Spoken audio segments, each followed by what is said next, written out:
Have you ever imagined that one day, Canadians, those kind, soft-spoken neighbors we often think of as polite, loyal, and even America-loving, would quietly start turning their backs on the very brands that helped build the image of the American dream? Not with protests, not with big news headlines, but through everyday actions that said more than any speech ever could. That day came in 2025. It started with something many people didn't even notice at first, a decision by the U.S. government to sharply increase tariffs on Canadian goods. What was meant to be a political move quickly became something much deeper. And this time, Canadians didn't just shrug it off or write letters. They made their voices heard in a different way with their wallets. They stopped buying. People who once picked up the same coffee every morning suddenly walked past the counter. Families that visited the same restaurant every weekend started going somewhere new.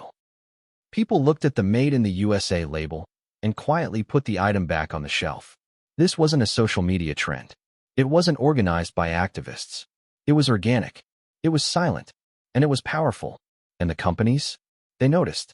Today, we're taking a deep look at the top 10 American brands that collapsed in Canada because of this quiet, nationwide boycott.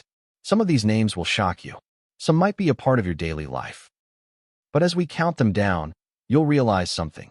Every brand tells a bigger story, not just about economics, but about trust, values, and identity.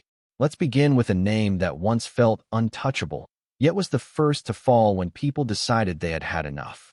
Number 10, Starbucks. Starbucks isn't just a coffee shop. For many Canadians, it was a daily ritual. A $6 Americano before work. A pumpkin spice latte in the fall. A cozy place to meet friends or take a break during a busy day. But in 2025, that changed quickly and quietly. After the U.S. announced its new tariff policies, frustration began to grow in Canada. But instead of loud protests, Canadians did something else. They stopped buying. Starbucks was one of the first brands to feel the shift. According to the Q2 2025 financial report, Starbucks lost 22% of its Canadian revenue in just 3 months. In major cities like Toronto, Vancouver, and Ottawa, some locations saw fewer customers than ever before. One longtime customer, a retired teacher from Ontario, shared, "I don't hate Starbucks, but I realized I was paying $6 every day for a drink when there's a local coffee shop down the street that needs support. That's when I stopped going." And she wasn't alone. A mobile app called Maple Roast, which helps people find locally owned Canadian cafes, suddenly exploded in popularity, gaining over 2 million downloads in a single month. Independent roasters across Canada saw a massive increase in customers. One small cafe in Montreal had to triple its staff just to keep up. But not everyone was celebrating. A 28-year-old barista in Quebec, working at Starbucks for 6 years, said, "We're just employees. We're Canadian too. But we're the ones losing our jobs because people think boycotting Starbucks sends a message to the U.S. So now the question isn't just whether to stop drinking Starbucks. It's also, how do we take a stand without hurting our own community? The shift away from Starbucks didn't come from hate. It came from reflection and a deeper desire to spend money where it feels right. Number 9, McDonald's. For years, McDonald's was more than fast food. It was convenience. A place where families could grab a quick meal, where kids celebrated birthdays, and where late-night snacks were just around the corner. But in 2025, the drive-thrus weren't as busy. The inside booths were empty. And for once, no one needed to say a word. The silence spoke for itself. After the U.S. tariff announcement, McDonald's experienced a 16% drop in revenue across Canada, especially in cities like Calgary, Vancouver, and Halifax. A mother in Mississauga shared this story. "My kids loved it. But one day, my 9-year-old asked, 'Mom, why do we keep eating food from America when Canadian places need help?' I didn't have an answer, so we stopped going. Now, she buys burgers from a local diner, where the meat is from nearby farms and the owner knows her son by name." That's happening across the country. Local burger shops have seen a 40% increase in sales. In Ottawa, some restaurants are so full on weekends they've had to turn away customers. But again, there's another side. A 62-year-old McDonald's employee in British Columbia, who worked there for 20 years, shared, "We're Canadians. We don't decide U.S. policies. But now, I might lose my job because people stopped coming." And that's the painful part of boycotts. Sometimes the people hurt most are the ones who had nothing to do with the reason for the boycott. Still, for many families, eating out became more than just about taste or price. It became a way to vote, to support values, pride, and local businesses. Number 8. Amazon. It's hard to believe, but even Amazon, the unstoppable online giant, started losing ground in Canada. Why? Because when the tariffs hit, the prices of many U.S.-shipped goods shot up. And Canadians noticed. Suddenly, what used to be one-click shopping turned into something people felt guilty about. Supporting Amazon felt like turning away from local stores struggling to survive. According to the Canada E-commerce Association, Amazon Prime cancellations went up by 24% in just 2 months. At the same time, traffic to local Canadian platforms like Well.ca, BookCity, and Etsy Canada began to surge. A retired couple in Toronto, loyal Amazon users for over 10 years, shared. We were going to order a Kindle, but then we thought, why are we sending money to the US again when our neighborhood bookstore is right there? They walked down the street and bought from a local shop instead. Apps like Local Loop, which connect users with small Canadian businesses in their area, gained massive popularity. Reviews poured in. Communities began sharing lists of shops to support. But there's a cost. One Amazon warehouse in British Columbia had to cut hours for nearly 200 workers. A manager there said, I get it, people want to support local. But when they stop ordering from Amazon, it's my team that suffers. It's not Jeff Bezos feeling the pain. It's us. Still, the change is real, and it's growing. 1. Add to cart, click might not seem like much. But multiplied by thousands, it becomes a movement. Number 7. Walmart. Walmart has always had one thing going for it: unbeatable prices. For decades, it's been the go-to store for Canadians looking to save money on everything from groceries to electronics. But in 2025, something changed. Suddenly, saving a few dollars didn't feel like the right thing to do anymore. After the U.S. government placed aggressive tariffs on Canadian exports, people across the country began to feel like they were being punished unfairly. But again, there were no loud protests. Instead, Canadians took a different route, one they could walk every weekend. They stopped going to Walmart. In the span of just 2 months, Walmart.ca traffic dropped by 31%, according to the Canadian Retail Statistics Bureau. And in provinces like British Columbia, Alberta, and Quebec, Walmart stores saw some of the steepest sales declines. A 59-year-old retired truck driver from a suburb outside Toronto said, Walmart is convenient, sure. But I'd rather pay a bit more at my local farmer's market and know that my money stays here, not across the border. That mindset began to spread fast.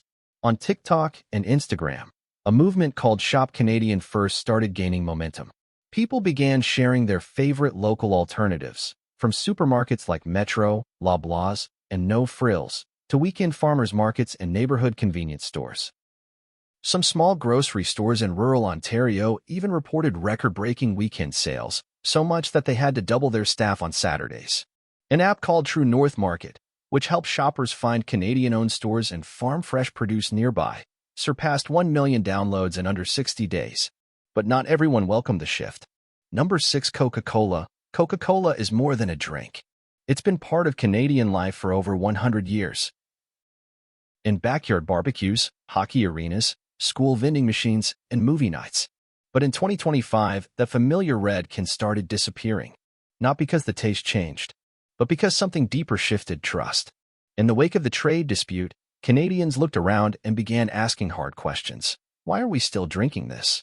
What does it really represent?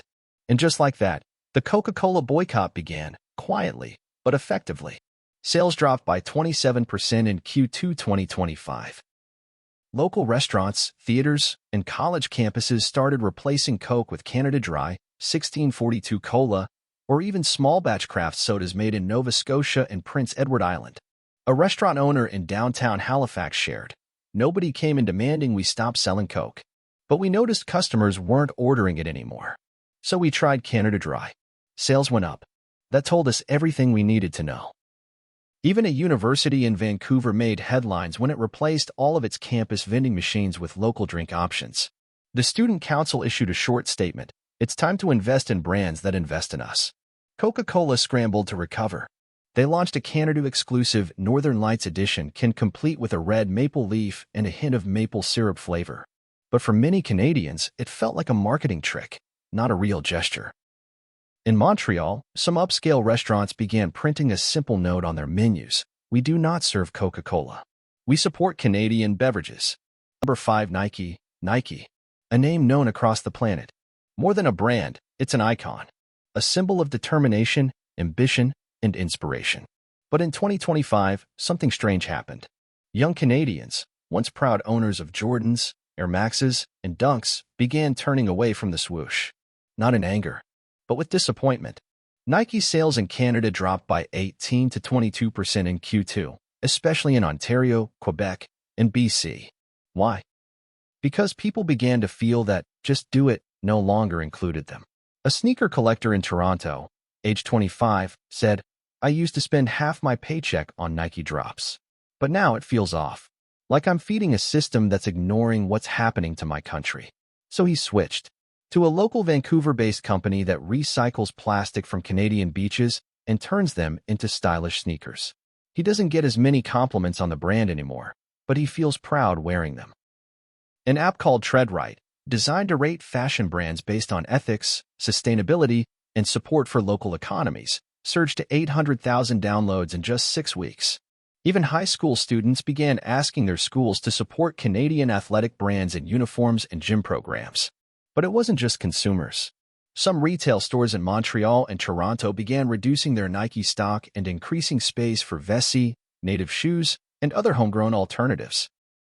Meanwhile, one small Canadian brand making shoes from recycled tires posted this on Instagram: "We may not be the biggest, but we know where we stand. And we stand with Canadians." That post went viral, not for the shoes, but for the message. Nike tried to respond with community grants and social campaigns, but the damage was done. The emotional connection had been cut. And without that bond, even the most powerful brand in the world begins to lose its footing. Number 4. KFC. There are some foods that bring people together. Not because they're fancy, but because they're familiar. KFC was one of those. The sound of the box opening, the smell of crispy chicken, the greasy fingers, the laughter around the table. It wasn't just a meal, it was a routine, a memory, even comfort food for many Canadian families. But in the summer of 2025, that changed. People started quietly walking past the famous red and white bucket, and no one had to explain why. It started small, a drop in orders. Then came the shift in weekend takeouts. Suddenly, the local fried chicken shop, the one barely surviving for years, was full. According to the Canadian Food Service Monitor, KFC's revenue dropped by more than 19% in just one quarter. The impact was sharpest in Ontario, Alberta, and Nova Scotia. A father of 3 in Calgary said, "We always got KFC on Fridays.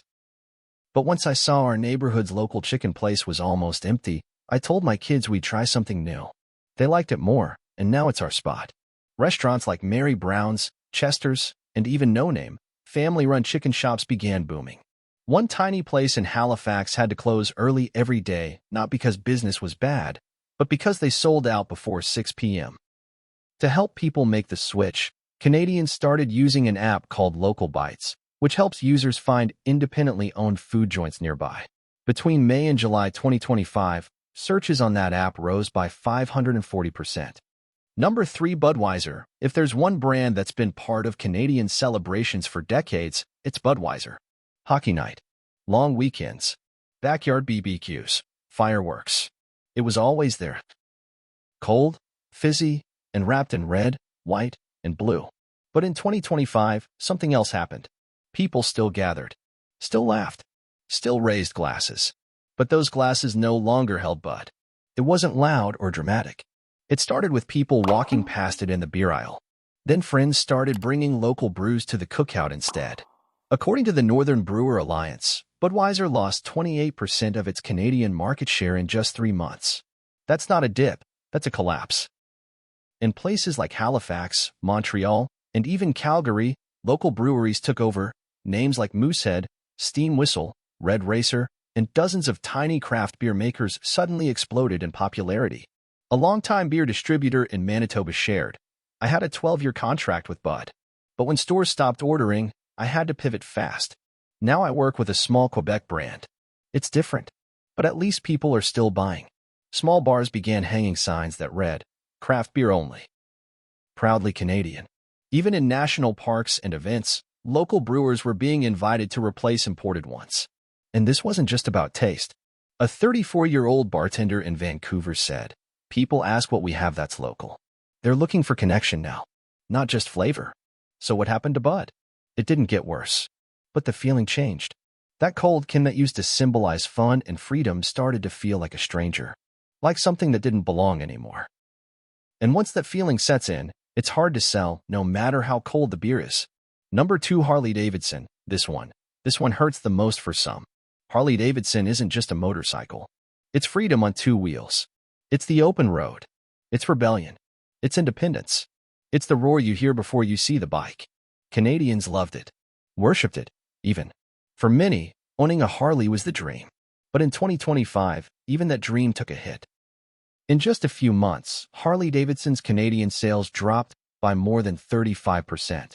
Dealerships in Alberta, Saskatchewan, and even Ontario began cutting staff or closing down. You might wonder, how could something this iconic fall? It wasn't about quality. It wasn't about performance. It was about emotion. A 63-year-old retired firefighter from Manitoba shared, "I bought my Harley the day I retired. It was my gift to myself. But now, when I ride, it doesn't feel the same. I feel like I'm riding something that doesn't ride with me anymore." He put his bike up for sale. It's still sitting there. In Vancouver, a group of bikers organized a powerful event, a silent ride. No revving engines. No loud pipes. Just electric Canadian motorcycles rolling through the streets. Quiet, peaceful, but heavy with meaning. Some Harley mechanics in rural areas reported losing over 60% of their customers. A few even shut down entirely. One switched to making parts for farm equipment just to stay afloat. It's heartbreaking, because Harley didn't change, but the feeling did. Once a symbol of freedom, now a reminder of tension. Once a celebration of the road, now a quiet goodbye to what used to be. And if even Harley-Davidson can fall in Canada, what comes next? We've seen drinks disappear. Shoes go silent. Motorcycles lose their roar. But the next, and final, name on this list isn't just a brand. It's a dream. A dream that parents across Canada have saved for, planned for, prayed for. A dream that used to point toward one destination, America. But in 2025, even that dream is beginning to fade. Stay with me, because brand number 1 will reveal a quiet but powerful shift that could change not just where people shop, but where they place their hope for the future. Number 1, U.S. universities. For generations, one dream stood above the rest for many Canadian families. Send your child to study in the United States. The U.S. was seen as the land of opportunity. Top universities, global connections, bigger futures. Parents worked overtime, took out loans, saved for years. Also, their children could walk the halls of Ivy League schools, attend major research institutions, and come back with a degree that opened every door. But in 2025, something began to shift. And this time, it wasn't about coffee, fast food, or cars. It was about trust. After the U.S. imposed heavy tariffs on Canadian goods, straining political ties and disrespecting economic partnerships, many Canadians began asking a harder question. Why should we keep sending our brightest students to a country that's turning its back on us? According to data from the U.S. Department of Education, Canadian applications to U.S. universities dropped by 31% in 2025, the biggest decline in 2 decades.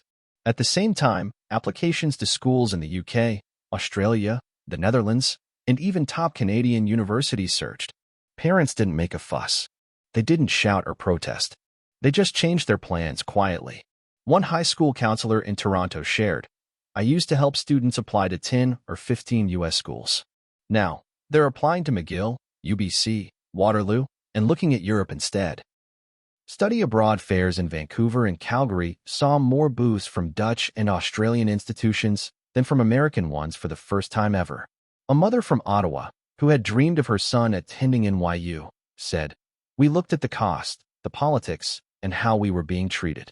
In the end, we chose Amsterdam. Same quality of education, more respect." Even U.S. university recruiters noticed. One representative from a top-tier New England school admitted, "We've always had strong Canadian applicants. But this year, it's different. They're just not interested. It's more than just tuition dollars leaving. It's a soft power collapse, a cultural unraveling. Because a university degree doesn't just say what you know. It says where you believe your future is welcome. And in 2025, for many Canadians, that future no longer pointed south. In 2025, Canadians spoke loudly, not with noise, but with their money. Every swipe of a card became a quiet vote. Every order not placed became a message. Every switch to a local alternative became an act of pride. And what's truly powerful is that no one had to tell them what to do. There were no billboards, no speeches, just a collective realization that respect matters, and that how you spend your money reflects what you believe. This isn't about hating America. It's about loving home. It's about choosing values over habit. Principle over popularity. So let me ask you this. Have you ever stopped buying something you once loved, not because it got worse, but because it stopped feeling right? Have you ever walked away from a brand, a store, or a plan, simply because you wanted your choices to mean something more? If yes, you're not alone, and your story matters. If you enjoyed this video, please click the subscribe button, give it a like, and don't forget to share it with someone who needs to hear this.